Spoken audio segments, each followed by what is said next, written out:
देखिए, बहुत दुखद है कि क्यों हम बच्चों के साथ किसी भी तरीके का खिलवाड़ नहीं किया जा सकता। आज हम देख रहे हैं कि दिल्ली जैसे क्षेत्र में, जो दिल्ली देश की राजधानी भी है, जहां पर सारी इंफ्रास्ट्रक्चर फैसिलिटीज़ होनी चाहिए, ऐसी जगह पर जब हमारे ब्राइट बच्चे जो कोचिंग लेने माँ बाप अब किसी भरोसे पर, इस सरकार के भरोसे, एडमिनिस्ट्रेशन के भरोसे अपने बच्चों को यहाँ छोड़कर जाती है, तो ये उम्मीद करती है कि उनको सेफ्टी रहेगी, सिक्योरिटी रहेगी।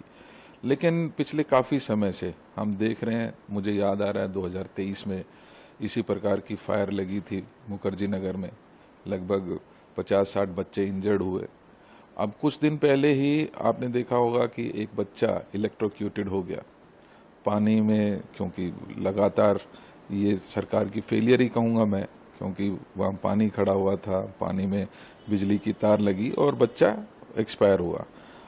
कल वाली बहुत ही दुखद घटना है।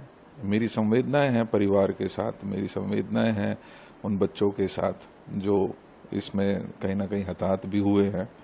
लेकिन साथ के साथ मैं कहना चाहता हूं कि इस तरीके की घटना को अंजाम किसके लापरवाही की वजह से हो रहा है, हमें सोचना पड़ेगा। जब भी समय आता है राजनीति करने के लिए, 2023 में हो या उससे पहले भी, मुझे याद आता है सूरत में, हम सबको याद है सूरत में घटना घटी, 19 लोग 20 लोग एक्सपायर हुए। बहुत आनन फानन में हमारी दिल्ली की सरकार ने भी उस समय ये घोषणा की कि हम पॉलिसी लाएंगे। आज 2019 से आज 2024 आ गया, कोई पॉलिसी तो बनी नहीं। तो ये जो एक पैनिक क्रिएट होता है जब कोई इंसिडेंट होता है, तब उसके ऊपर चंद दिन की रिएक्शन, मैं समझता हूँ ये जो पॉलिटिसाइजेशन ही इसको मैं कहना चाहूँगा। नहीं तो सरकारों को ध्यान देना चाहिए, चाहे उसमें एमसीडी इन्वॉल्व है, चाहे उसमें दिल्ली सरकार के पीडब्ल्यूडी मिनिस्टर हों, एजुकेशन मिनिस्टर हों, क्योंकि ये भी घटना जो घटी है वो सीवेज के फटने से वो एकदम से पानी घुसा। क्या हमारा नैतिक दायित्व कुछ नहीं है इन बच्चों के प्रति? हमारी कोई संवेदना सिर्फ बातों से कहकर और उसके ऊपर कोई आगे कार्रवाई नहीं करना, ये बहुत ही एक गलत ट्रेंड चल चुका है। ये सरकार लगातार सिर्फ राजनीति करने का काम करती हैं, घोषणाएं करने का काम करती हैं, लेकिन धरातल पर उसका कोई भी असर देखने को नहीं मिलता।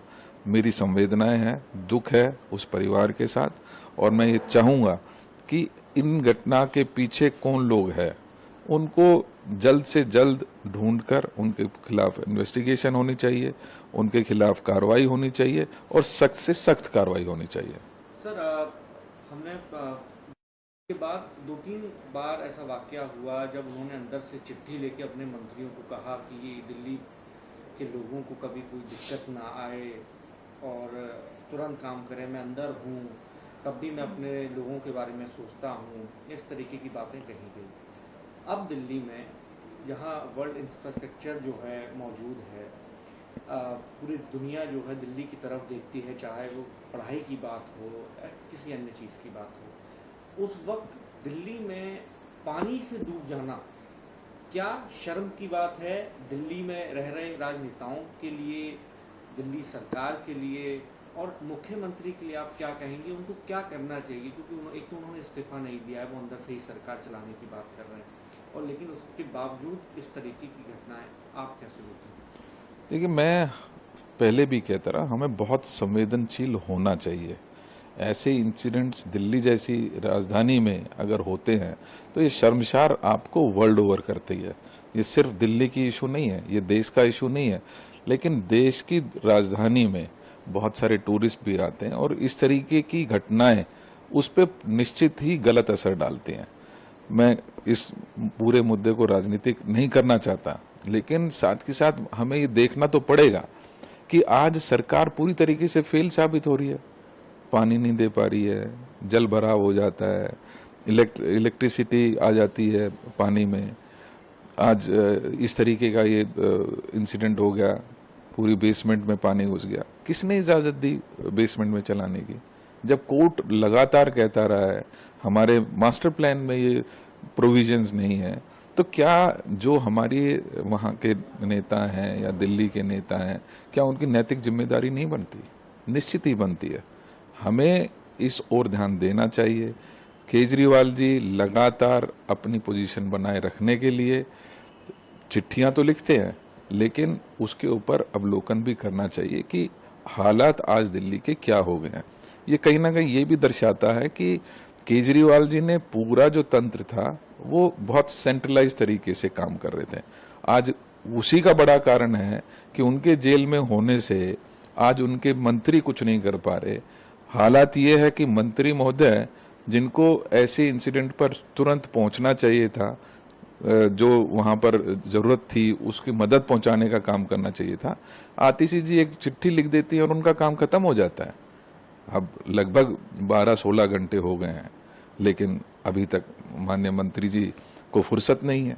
तो ये हमें अपने गिरबान में झांकना पड़ेगा।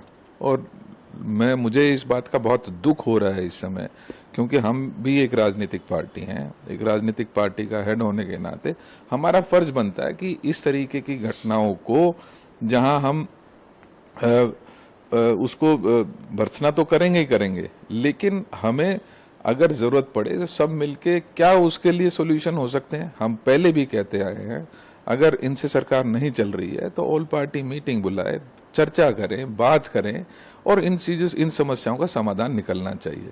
सिर्फ चंद घंटों की संवेदनाओं से काम चलने वाला नहीं है।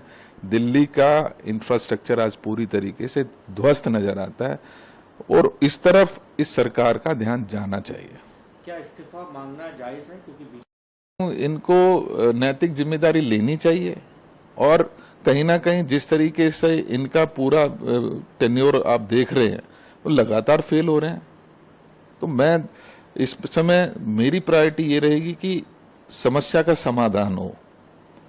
हमारी प्रायोरिटी ये रहेगी कि अगर कोई और पीड़ित हैं तो उनको कैसे हम बचा सकते हैं, उनको कैसे निकाल के सही उनको उपचार दे सकें। आज की प्रायोरिटी ये है, लेकिन निश्चित ही ये चीज यहीं नहीं रुकेगी।